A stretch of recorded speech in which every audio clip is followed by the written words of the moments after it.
ہرقل شاہ روم نے قریش کے قافلے میں ایک آدمی بلانے کو بھیجا، اور اس وقت یہ لوگ تجارت کے لیے ملک شام گئے ہوئے تھے، اور یہ وہ زمانہ تھا جب رسول اللہ صلی اللہ علیہ وسلم نے قریش اور ابو سفیان سے ایک وقتی عہد کیا ہوا تھا۔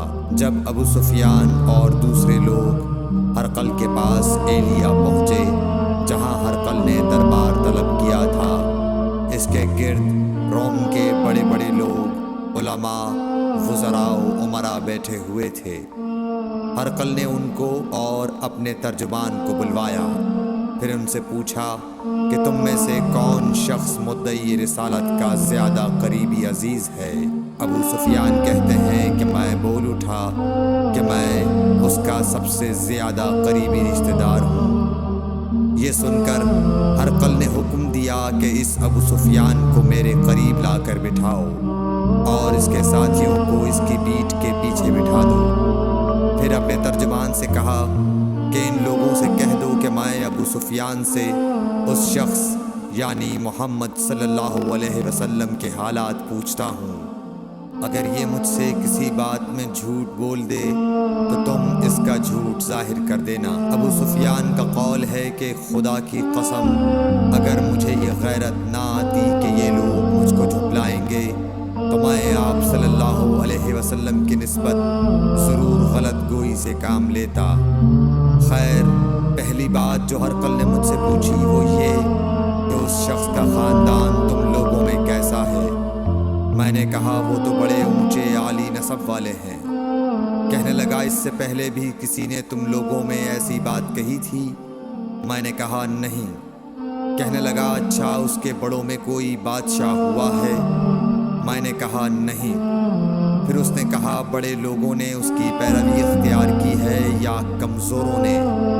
میں نے کہا نہیں، کمزوروں نے۔ پھر کہنے لگا اس کے دعوے دار روز بڑھتے جاتے ہیں یا کوئی ساتھی پھر بھی جاتا ہے؟ میں نے کہا نہیں۔ کہنے لگا کیا اپنے اس دعوی نبوت سے پہلے کبھی کسی بھی موقع پر اس نے جھوٹ بولا ہے؟ میں نے کہا نہیں، اور اب ہماری اس سے صلح کی ایک مقررہ مدت ٹھہری ہوئی ہے، معلوم نہیں وہ اس میں کیا کرنے والا ہے۔ ابو سفیان کہتے ہیں میں اس بات کے سوا اور کوئی جھوٹ اس گفتگو میں شامل نہ کر سکا۔ ہرقل نے کہا کیا تمہاری اس سے کبھی لڑائی بھی ہوئی ہے؟ ہم نے کہا کہ ہاں۔ بولا پھر تمہاری اور اس کی جنگ کا کیا حال ہوتا ہے؟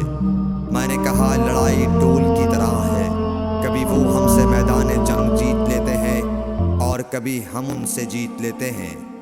ہرقل نے پوچھا وہ تمہیں کس بات کا حکم دیتا ہے؟ میں نے کہا وہ کہتا ہے کہ صرف ایک اللہ ہی کی عبادت کرو، اس کا کسی کو شریک نہ بناؤ، اور اپنے باپ دادا کی شرک کی باتیں چھوڑ دو، اور ہمیں نماز پڑھنے، سچ بولنے، پرہیزگاری اور صلہ رحمی کا حکم دیتا ہے۔ یہ سب سن کر پھر ہرقل نے اپنے ترجمان سے کہا کہ ابو سفیان سے کہہ دے کہ میں نے تم سے اس کا نسب پوچھا تو تم نے کہا کہ وہ ہم سے عالی نسب ہے، اور پیغمبر اپنی قوم میں عالی نسب ہی بھیجے جایا کرتے ہیں۔ میں نے تم سے پوچھا کہ دعوی نبوت کی یہ بات تمہارے اندر اس سے پہلے کسی اور نے بھی کہی تھی؟ تو تم نے جواب دیا کہ نہیں۔ تب میں نے اپنے دل میں کہا کہ اگر یہ بات اس سے پہلے کسی اور نے کہی ہوتی تو میں سمجھتا کہ اس شخص نے بھی اسی بات کی تقلید کی ہے جو پہلے کہی جا چکی ہے۔ میں نے تم سے پوچھا کہ اس کے بڑوں میں کوئی بادشاہ بھی گزرا ہے تو تم نے کہا کہ نہیں۔ تو میں نے دل میں کہا کہ ان کے بزرگوں میں سے کوئی بادشاہ ہوا ہوگا تو کہہ دوں گا کہ وہ شخص اس بہانے اپنے آباء و اجداد کی بادشاہت اور ان کا ملک دوبارہ حاصل کرنا چاہتا ہے۔ اور میں نے تم سے پوچھا کہ اس بات کے کہنے یعنی پیغمبری کا دعویٰ کرنے سے پہلے تم نے کبھی اس کو دروغ گوئی کا الزام لگایا ہے؟ تم نے کہا کہ نہیں۔ تو میں نے سمجھ لیا کہ جو شخص آدمیوں کے ساتھ دروغ گوئی سے بچے وہ اللہ کے بارے میں کیسے جھوٹی بات کہہ سکتا ہے۔ اور میں نے تم سے پوچھا کہ بڑے لوگ اس کے پیرو ہوتے ہیں یا کمزور آدمی؟ تم نے کہا کمزوروں نے اس کی اتباع کی ہے، تو دراصل یہی لوگ پیغمبروں کے متبعین ہوتے ہیں۔ اور میں نے تم سے پوچھا کہ اس کے ساتھی بڑھ رہے ہیں یا کم ہو رہے ہیں، تم نے کہا کہ وہ بڑھ رہے ہیں، اور ایمان کی کیفیت یہی ہوتی ہے حتیٰ کہ وہ کامل ہو جاتا ہے۔ اور میں نے تم سے پوچھا کہ آیا کوئی شخص اس کے دین سے ناخوش ہو کر مرتد بھی ہو جاتا ہے، تم نے کہا نہیں۔ تو ایمان کی خاصیت بھی یہی ہے، جن کے دلوں میں اس کی مسرت رچ بس جائے وہ اس سے لوٹا نہیں کرتے۔ اور میں نے تم سے پوچھا کہ آیا وہ کبھی عہد شکنی کرتے ہیں، تم نے کہا نہیں۔ پیغمبروں کا یہی حال ہوتا ہے، وہ عہد کی خلاف ورزی نہیں کرتے۔ اور میں نے تم سے کہا کہ وہ تم سے کس چیز کے لیے کہتے ہیں، تم نے کہا کہ وہ ہمیں حکم دیتے ہیں کہ اللہ کی عبادت کرو، اس کے ساتھ کسی کو شریک نہ ٹھہراؤ، اور تمہیں بتوں کی پرستش سے روکتے ہیں، سچ بولنے اور پرہیزگاری کا حکم دیتے ہیں۔ لہٰذا اگر یہ باتیں جو تم کہہ رہے ہو سچ ہیں تو عنقریب وہ اس جگہ کا مالک ہو جائے گا کہ جہاں میرے یہ دونوں پاؤں ہیں۔ مجھے معلوم تھا کہ وہ پیغمبر آنے والا ہے، مگر مجھے یہ معلوم نہیں تھا کہ وہ تمہارے اندر ہوگا۔ اگر میں جانتا کہ اس تک پہنچ سکوں گا تو اس سے ملنے کے لیے ہر تکلیف گوارا کرتا۔ اگر میں اس کے پاس ہوتا تو اس کے پاؤں دھوتا۔ ہرقل نے رسول اللہ صلی اللہ علیہ وسلم کا وہ خط منگایا جو آپ نے وحیہ کلبی رضی اللہ تعالیٰ عنہ کے ذریعے حاکم بصرہ کے پاس بھیجا تھا، اور اس نے وہ ہرقل کے پاس بھیج دیا تھا۔ پھر اس کو پڑھا تو اس میں لکھا تھا، اللہ کے نام کے ساتھ جو نہایت مہربان اور رحم والا ہے۔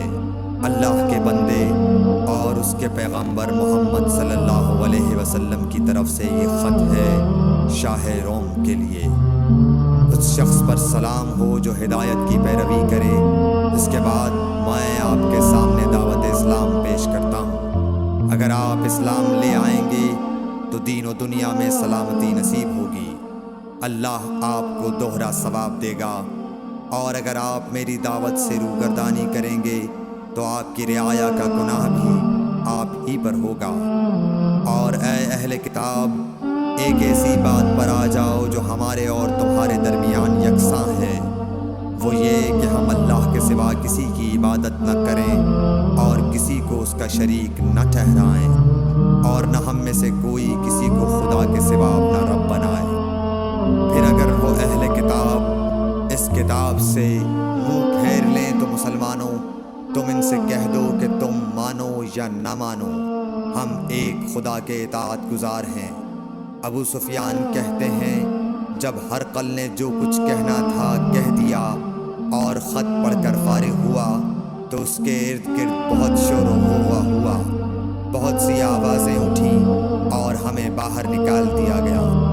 تب میں نے اپنے ساتھیوں سے کہا کہ ابو کبشہ کے بیٹے حضرت صلی اللہ علیہ وسلم کا معاملہ تو بہت بڑھ گیا، دیکھو تو اس سے بنی اصفر روم کا بادشاہ بھی ڈرتا ہے۔ مجھے اس وقت سے اس بات کا یقین ہو گیا کہ حضور صلی اللہ علیہ وسلم عنقریب غالب ہو کر رہیں گے، حتیٰ کہ اللہ نے مجھے مسلمان کر دیا۔ راوی کا بیان ہے کہ ابن ناطور ایلیا کا حاکم ہرقل کا مصاحب اور شام کے نصارہ کا لاٹ پادری بیان کرتا تھا کہ ہرقل جب ایلیا آیا ایک دن صبح کو پریشان اٹھا تو اس کے درباریوں نے دریافت کیا کہ آج ہم آپ کی حالت بدلی ہوئی پاتے ہیں، کیا وجہ ہے؟ ابن ناطور کا بیان ہے کہ ہرقل نجومی تھا، علم نجوم میں وہ پوری مہارت رکھتا تھا۔ اس نے اپنے ہم نشینوں کو بتایا کہ میں نے آج رات ستاروں پر نظر ڈالی تو دیکھا کہ ختنہ کرنے والوں کا بادشاہ ہمارے ملک پر غالب آ گیا ہے۔ بھلا اس زمانے میں کون لوگ ختنہ کرتے ہیں؟ انہوں نے کہا کہ یہود کے سوا کوئی ختنہ نہیں کرتا، سو ان کی وجہ سے پریشان نہ ہو۔ سلطنت کے تمام شہروں میں یہ حکم لکھ بھیجیے کہ وہاں جتنے یہودی ہوں سب قتل کر دیے جائیں۔ وہ لوگ انہی باتوں میں مشغول تھے کہ ہرقل کے پاس ایک آدمی لایا گیا جسے شاہ غسان نے بھیجا تھا۔ اس نے رسول اللہ صلی اللہ علیہ وسلم کے حالات بیان کیے۔